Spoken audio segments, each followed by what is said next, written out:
Ayan guys, hello, good afternoon. So welcome sa video card repair. So ngayon naman ulit tayo magre-record ng video. So habang may time, so ito yung ating current repair as of today. Ito. So main camera. So ito po siya. Bali na disassemble na natin siya. So problem ay no power according sa customer. Yan. So meron ditong naka love letter. So dalahin natin siya. Okay, wag lang daw makita ang pangalan at CP number. Okay? Yan. So nakalagay dyan guys, no power. From, ano to? Ususan Street. Ibig sabihin, Tagig lang to, from Tagig. So gigabyte 1650. Okay? So ayan, yung ating current repair na gagawin. So no power. Okay? So napakadumi nito guys. Pinagpagan ko na lang siya ng compressor.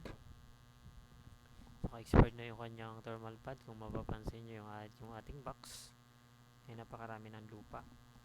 Ayan o. Mapapansin nyo, dami lupa. Yung hélice na lang, mapapansin nyo yung naka-hélice niya sa ilalim na lupa. Daming alikabok. Tapos dry na po yung thermal paste. Yan. Yun ang possible kaya siya nag-shorted. Yan, kasi according sa customer is shorted. Okay? So, proceed tayo. Microscope inspection para malaman natin kung alin ang sira. Okay?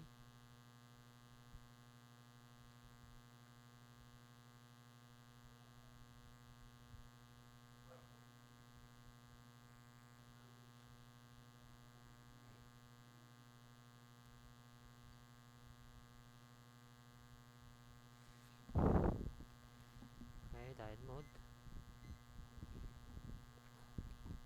So, check natin ang kanyang primary voltage. Yan. So, ito yung ating ano. So, sana muna tayo para makita nyo yung pinaka-visual. Equations, station bench. Okay, so 12 volts external power supply. So, we have 0.500 sa ating PCIe. So, walang reading. So, may fuse tayo dito na maliit. So, wala. Ibig sabihin, sa kabila. Yun, shorted siya guys. So, ibig sabihin, shorted ang ating 12 volts PCIe rail. Kaya according sa may-ari, no power. So, ito naman ay siguro ito yung 1 volts niya. 1 volts. So, or 0.30, mababa. Siguro 1 volts yan. So, ito ay 12 volts. Memory. So, ito yung memory voltage niya kasi may IC dito, nakita nyo. So, may IC siya. So, ito yung memory voltage. Ito, possible ay 5 volts o 12 volts. Wala din. Ayun. So, either ito ay 5 volts. So, wala yung 5 volts. Ayun, ito pala. Meron palang 5 volts. Ito ay 12 volts ito. So, ito ay yan. So, kasi may nagawa na ako nito guys pala. Yan, galing sa ibang repair technician. Ang sira niya, ito dito, shorted yung dito. Tapos, ito yung sunog. Tapos, dinaril yung PCB. Tapos, missing tong parts na dalawa na to. So, yun pala yung na-repair ko, naalala ko. Wala akong video nun sa YouTube. Pero mayroon tayong video sa FB page na video card repair. Okay? So, dahil shorted dito, possible yung primary MOSFET niya maaaring dito sa dalawa. So, ano ba to? Shorted siya dito. Itong kabila. Hindi. So, ibig sabihin, ito po galing siya dito. Itong isang MOSFET. Ito yung nag-handle dito. At itong isa na to nag-handle dito. Sa PCI dito. Ibig sabihin, ito yung sira. Yan. So, tama. It's correct. Shorted nga. Yung ating low side MOSFET. Yan, may reading naman pala tayo sa low side MOSFET. Okay. Goods yung ating low side MOSFET. So, yung ating, is, may problema. Yan. Yung ating 5 volts power rail naman, shorted yung ating B-in, tapos yung ating output, ito yung output natin. or ito. So hindi ko lang alam kung alin. Siguro I think ito. Malimit kasi ito yung 5 volts output. Pero wala akong schematic sa board na to, pero we try to check. So ito pala guys, may 5 volts dito. Kasi may pan pala dito. Ibig sabihin tong IC na to ay sa pan IC. Kaya mababa yung reading. Ito pala yung 5 volts niya. Malimit kasi itong makikita. Ayan. So may reading tayo 0.400. Tapos ito yung 1.8 volts niya kasi may reading tayo na mataas 0.350. So yung ating extra set, okay, meron yung ating positive line and negative line. So meron din. So all goods, all present. So meaning to say, microscope naman tayo. So ito ang damage, itong high side. So ang number ay 3102. Kaya lang wala bago tong MOSFET nya guys. Wala ako nitong MOSFET na to. Pero kung hindi ako nagkakamali, ang kinabit ko na MOSFET doon sa video, so wait lang, hanapin natin guys. Kung hindi ako nagkakamali doon ay, kasi same yun ito, same output. Hanapin ko lang sa ating post. So screen tayo. Yan, sa ating post. Alam ko may pinost natin yung guys dito. Yan, yung ating ni-repair before. Kasi may IC ako noon. So ibang kasi ito. Yung IC nito is ibang brand. Ibig sabihin ay ibang manufacturer yung IC, kaya iba yung letter na hanapin natin. Alam ko nandito yung nakapush yan guys. Okay, drop lang natin pababa. Nalabas din yun. Medyo matagal-tagal na ba yata yung na-repair, mga ngayon this week lang naman.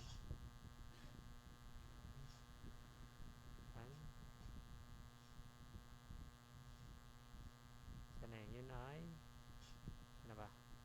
Ito kasama yata nito. Ay hindi pa pala. Nasaan na kaya yun? Malapit na yun. Yun, so ito siya guys. Ito na yung IC. Anong IC to? Ayun, 614A. So pwede siya guys, 614A. So mapapansin nyo dito 6414A. So yun ang gagamitin natin kasi same value po siya. Okay, 6414A. So hanap lang guys ako ng 6414A kasi meron tayo nun eh. Hanap lang tayo 6414A. Alam ko mayroon ako nun eh, may reserve tayo nun. Hindi ko na matanda kung saan ako kumuha nun eh. 6414A.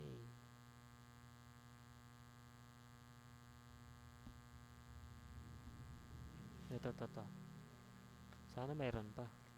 Kasi pag wala, 6414A. Kapag wala,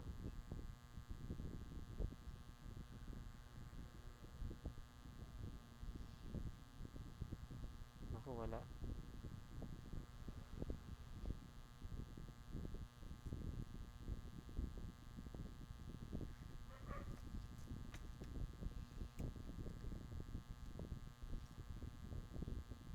Meron 6414A. So available. Wala sa baba. 6414A. Yan, same value po yan guys. Yung ating kukunin. Kasi yung ni-repair natin ay parehas. Kung ito ibang value kasi guys to, ito ay alpha omega yata to. Hindi ko lang sigurado kung alpha omega yung logo na ganito. Kalimutan ko na yan, logo na yan guys, yung 69. Ano yan eh, either Omni,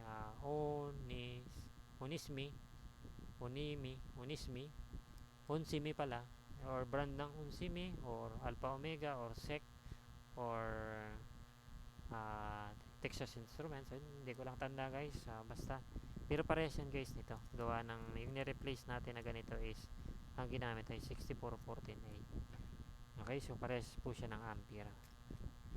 Okay, you need to trust. So nakita nyo naman sa ating replacement report. Same model, oh, Gigabyte 1650. This is a Gigabyte 650 also. So, it's the same. Okay. Yan. Kaya hindi tayo problema sa replace. Yan. Salta natin yan. So, yan lang. Tapos yan. Okay na yan after replacement. So, yan lang naman yung problem. So, I hope hindi sira ang chip. Okay. Okay na. Banatan na natin. Lagyan natin pala ng flux para malambot. Malambot yung pinakano niya.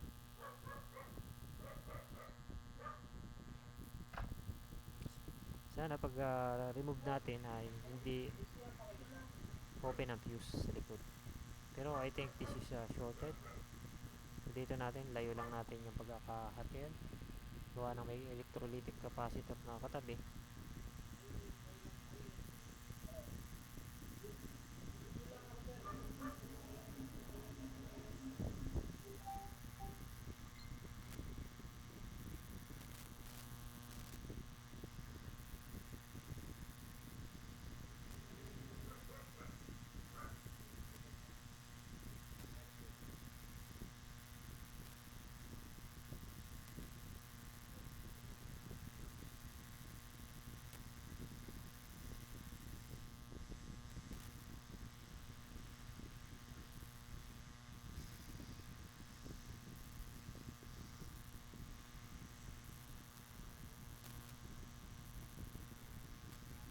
Okay.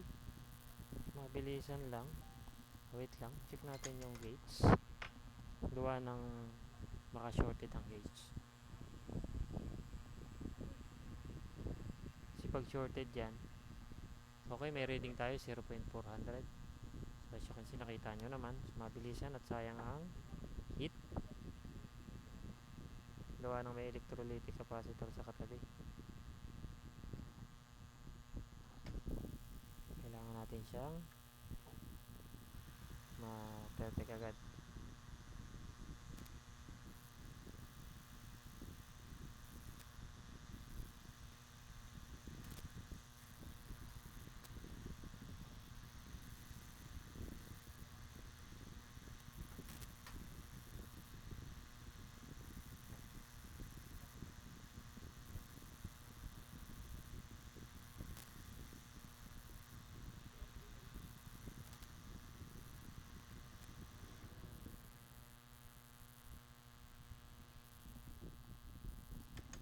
Okay.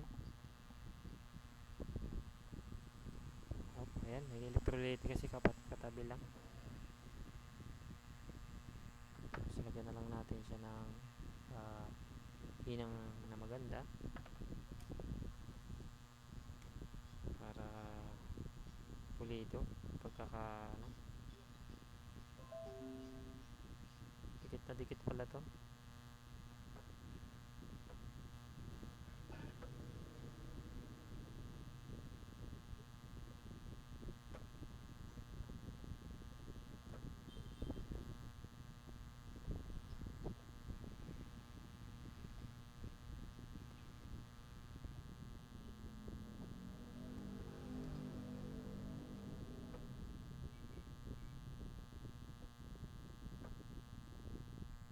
Yeah. So I think this is good.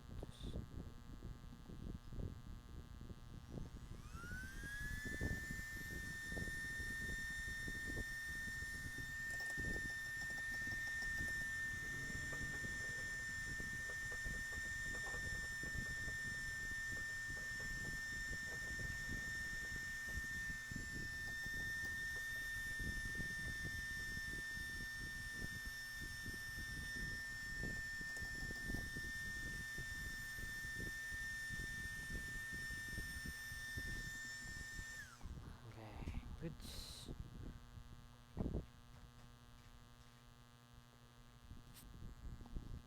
Yan, so sa likod naman, so inspection ko lang a few minutes.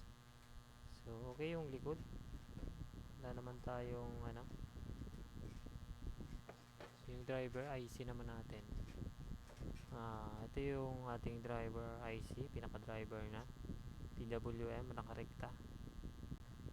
Okay, rekta yung PWM natin. So kapag yan ay sira, so re-replace din natin.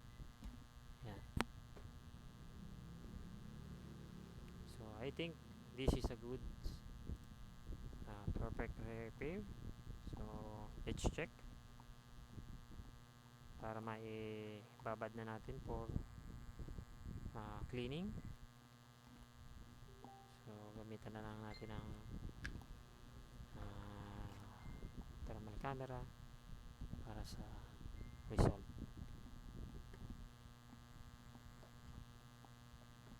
Okay, plug natin yung ating display port. Okay, mas gamit tayo ng thermal camera para the best. Okay, open ko lang yung thermal camera natin para makita natin na perfect, magana ng maayos. Mas safe kasi kung gagamit tayo ng thermal camera para may overheated na parts ay hindi na magkaroon ng issue, mapatay agad natin.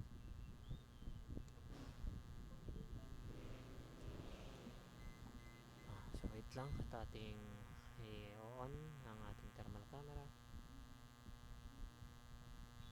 Ayan, medyo mainit pa siya. This is 36 degree but it's okay. So thermal camera natin, i-hold natin ang power button. So power on. Okay, walang uminit. Power on. Oh, walang umiinit na MOSFET. Okay lang, kaya lang yung GPU chip niya guys ay hindi nagpa-function. So ganito, sa mga ganitong scenario, oo nga pala. So nakalimutan natin, yung fuse nga pala ay need natin siyang i-replace. Okay, so nakalimutan natin yung camera natin, yung fuse pala replace natin. So ito ay 10 ampere lang, palitan na natin for 10 ampere.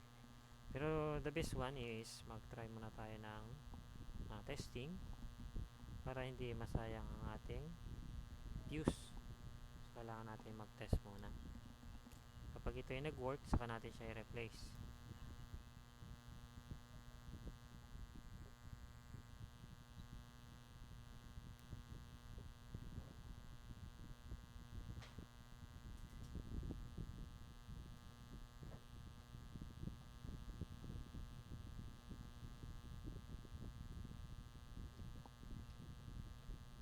Yeah, so it's good. So try natin siya. So after replace natin pag gumana na. Okay,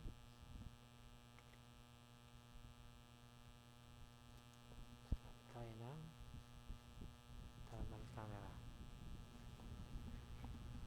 So yung ganito kasi ay fast heating, so need natin maglagay ng cooler.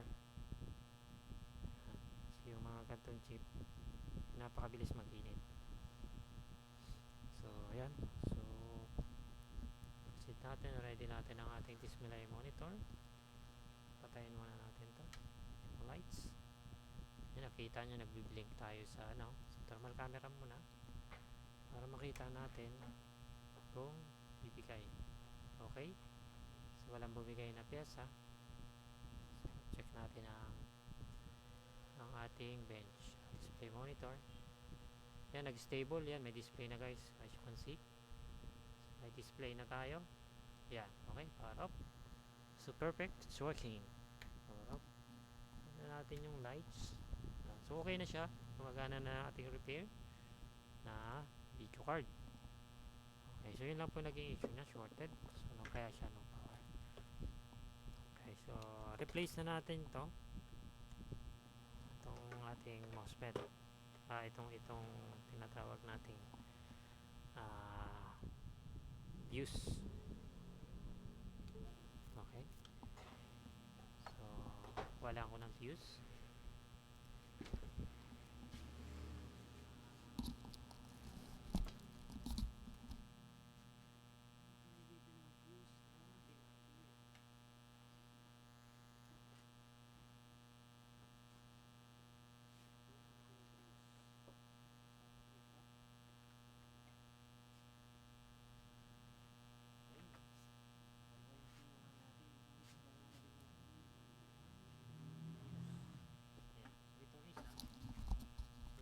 repair natin na una. Ito, ano ko rin to. Live repair natin tong isa na ito. Nakalimutan ko pala, ito ay palitan ng fuse. Kasi ginamper ko lang siya kanina. Okay? So, palitan natin. Ang ano nito ay 10 ampere din. Okay? Okay, palitan natin. Microscope. Sorry, nakalimutan natin. Ang 10 ampere fuse.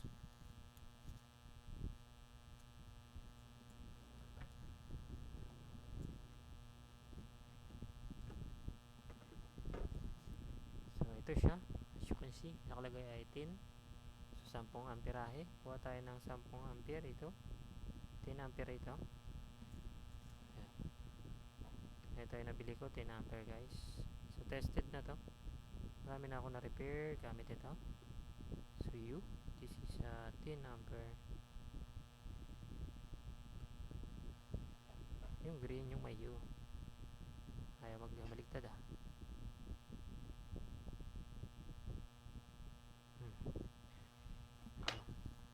Actually guys, itong jumper na ito, itong wire na ito is 10 ampere to.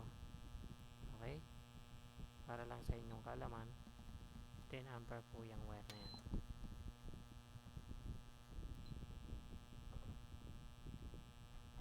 Okay?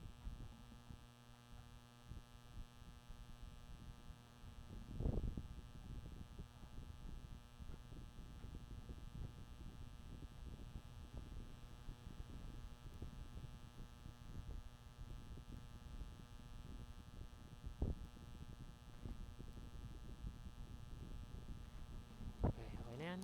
So, waiting for washing. This one. Yun yung na-forget natin kanina. At of course, itong ating final event.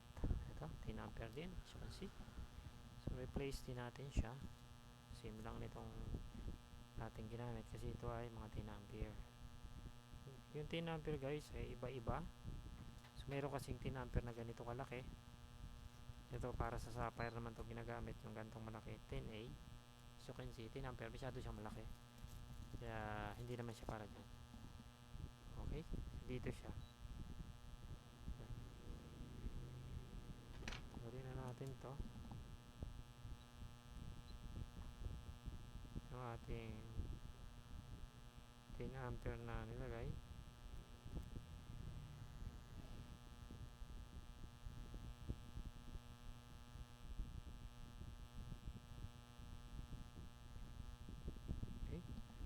Perfect.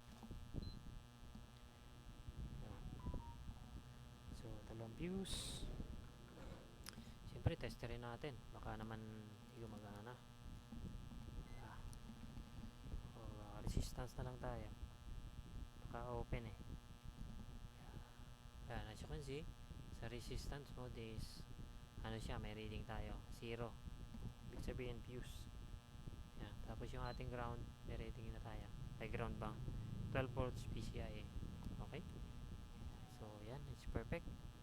So wala naman tayong ibang tinamaan dito na parts. Talagang yun lang kasi dry po yung thermal paste nya, kaya po siya naging ganon, kaya siya nagkaroon ng damage, nag short circuit. Kasi may picture yan guys, pinicture natin yan. So, pakita natin sa inyo. Ito yung picture nya. Sobrang dry yung pinaka thermal paste nya. Dry na siya. Ayan.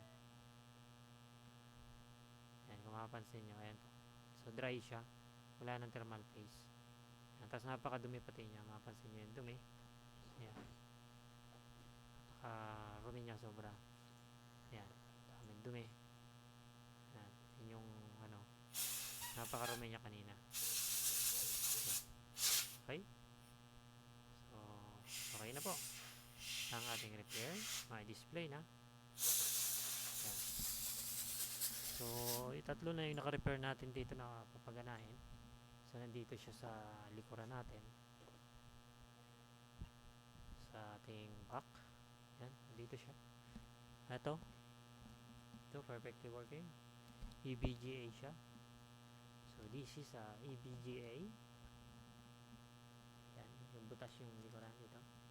AVGA RTX 3070 Ti. Yan, shorted, no power. Puro no power yung ano natin ngayon. Puro repair natin, no power. So, same as one, no power. Same, this one, no power. Yan, as you can see, this one is no power also. Yan. Tapos, this one, Inu 3D, this is no power also. Kaya lang, wala tayong pyesa nito kasi ang pyesa nito ay iba. So, nag-order pa tayo sa China. Order pa tayo ng IC. Inu 3D to. So, order pa tayo kasi walang available dito sa atin. Ano kasi siya, hindi ko rin makita yung replacement kung anong klase. Medyo 1070 po siya. Yan, ay mahirap na. Baka magkamali ng ampere. Masira. So, kailangan na. Order na lang tayo. May pyesa ako kasi dati. May mabenta eh. Mabilis maubos. Meron dito eh. Ayun o. Ano siya? 3092. M3092. Kaya lang ay ubos na. So yan guys ang ating update from Video Card Repair. This is Tech Jonathan. Muli, thank you for watching. See you on the next video. Bye for now.